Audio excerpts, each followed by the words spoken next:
My name is Olivia, and I never thought I would be the kind of woman who looked back at her life with regret. When I was young, I imagined myself in control, making smart choices, building a future that would never collapse. I believed in my own ability to plan, to choose wisely, to make a life that was safe. But the truth is, safety can be an illusion.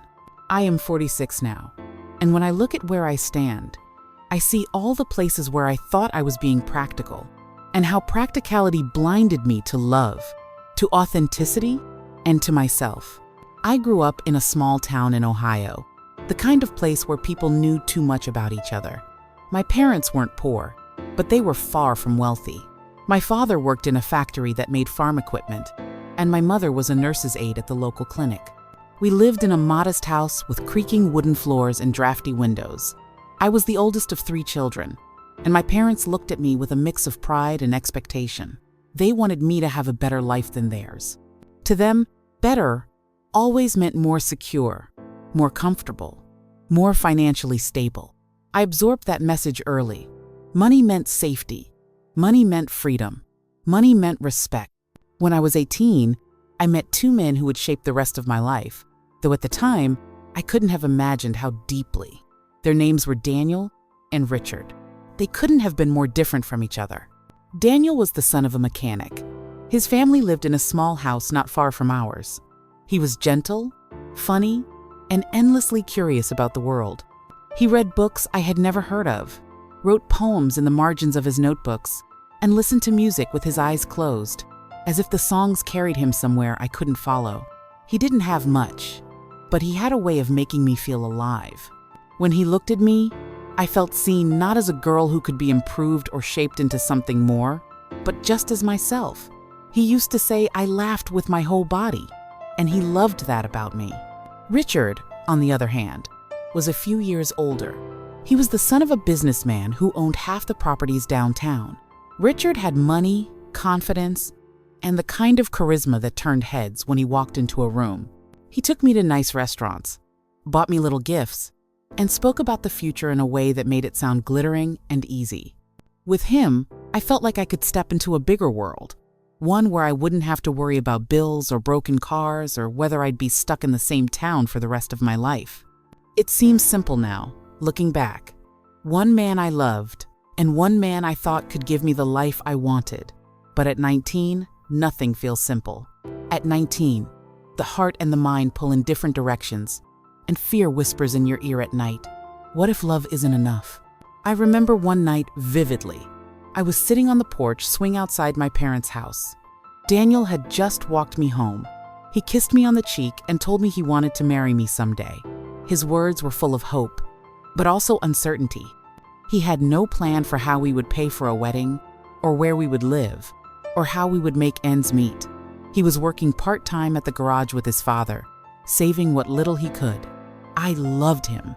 God, I loved him so much it made my chest ache. But I also felt the weight of my parents' dreams pressing down on me. Could I really tie myself to a man with nothing? Could I risk living the same kind of life my mother lived? Counting pennies, stretching meals, always worrying about tomorrow? Not long after, Richard took me out to dinner in Columbus. It was the nicest restaurant I had ever been to. He ordered wine without looking at the price, tipped the waiter generously, and told me about the condominium he was buying downtown. "You could live there with me," he said casually, as though he was offering me not just a home, but a whole new identity. That night, when he held my hand across the table, I felt a surge of security. I thought, this is the safer choice. This is the life I'm supposed to build. So I chose him. I told Daniel it wasn't working, that I needed more stability. He looked at me for a long time, his eyes searching mine, as if he was trying to understand how love could be thrown aside so easily. He didn't argue. He didn't beg. He just nodded, kissed me on the forehead, and walked away. I didn't see him again for years. I married Richard when I was 22. The wedding was big and beautiful, everything I thought I wanted. My parents were proud. My friends were envious. And I told myself I had made the right choice. We moved into his condominium, and later into a large house with tall windows and a manicured lawn. I learned how to host dinner parties, how to dress in the right clothes, how to smile when his business partners' wives asked me about our vacations. I played the role well.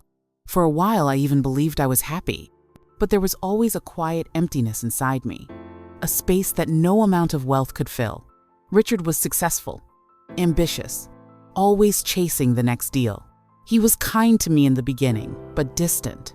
He expected me to keep up appearances, to support him in public, to manage our home flawlessly.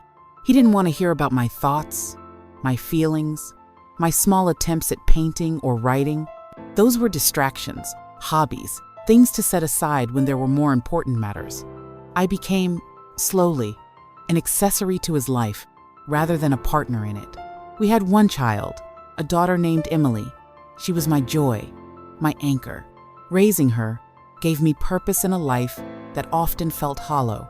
I poured my love into her, teaching her to read, to be curious, to believe in herself. But even as I loved her fiercely, I sometimes wondered what kind of example I was setting. I wanted her to see strength, authenticity, but too often she saw me smoothing over Richard's temper or smiling when I wanted to cry. As the years went on, the distance between Richard and me grew wider. He traveled constantly for work, and when he was home, he was distracted. He became colder, more critical. I tried to ignore the signs at first, the late-night phone calls, the way he suddenly cared more about his appearance, the faint perfume on his suits. But denial only works for so long. By the time I was in my late 30s, I knew the truth. There was another woman, then another. Eventually, there was one he decided to keep. I was 41 when he told me he wanted a divorce. He said it calmly, as though he was discussing a business transaction. He had met someone younger, 26, bright, pretty, eager to step into the world I had helped him build. He wanted a fresh start. He assured me I would be taken care of. But when the papers were signed and the lawyers had finished, I found myself with almost nothing. Most of the assets were in his name, tied up in businesses I had no claim to. My lawyer wasn't aggressive enough, and I didn't fight hard enough. I was too stunned, too broken, too convinced that I didn't deserve more. So there I was, 41 years old, a single mother with no career of my own, no savings to speak of, and a house I could no longer afford. I moved into a small apartment with Emily, who was starting college soon. I found work as a receptionist at a dental office, enough to scrape by, but barely. The friends I had once hosted at dinner parties drifted away, busy with their own lives. The woman who replaced me on Richard's arm now lived in the house I had decorated, drove the car I had once driven, and wore the jewelry he used to give me on anniversaries. At first, I was angry at Richard, at the system, at myself, mostly at myself. I thought about Daniel more than I wanted to admit. I wondered what kind of life we might have built if I had chosen him instead. Would we have struggled financially? Probably. But maybe we would have struggled together, hand in hand, instead of me struggling alone after years of living in a gilded cage. I thought about looking him up, but I never did. I was too ashamed. What would I say? I chose wrong. I threw you away, and now I'm paying the price? Now, at 46, I don't have neat answers. My life is not tied up with a bow, and I don't wake up every morning brimming with hope. Some days are hard, harder than I want to admit, but there are small moments that keep me going. My daughter calls me often, and when she tells me about her classes, her dreams, her new boyfriend, I feel proud that she has grown into someone brave and independent. At work, patients sometimes smile at me and thank me for my kindness. And in those moments, I remember that I still matter, that I still have something to give. Do I regret my choices? Yes, every day. But regret is not the same as despair. I've learned that it's possible to carry regret and still keep walking, still keep trying. I don't know what the future holds for me. Maybe I'll meet someone new. Maybe I won't. Maybe I'll find a way to write again, or to paint, or to reclaim the pieces of myself I left behind. I don't know. What I do know is that I am still here. I am still breathing.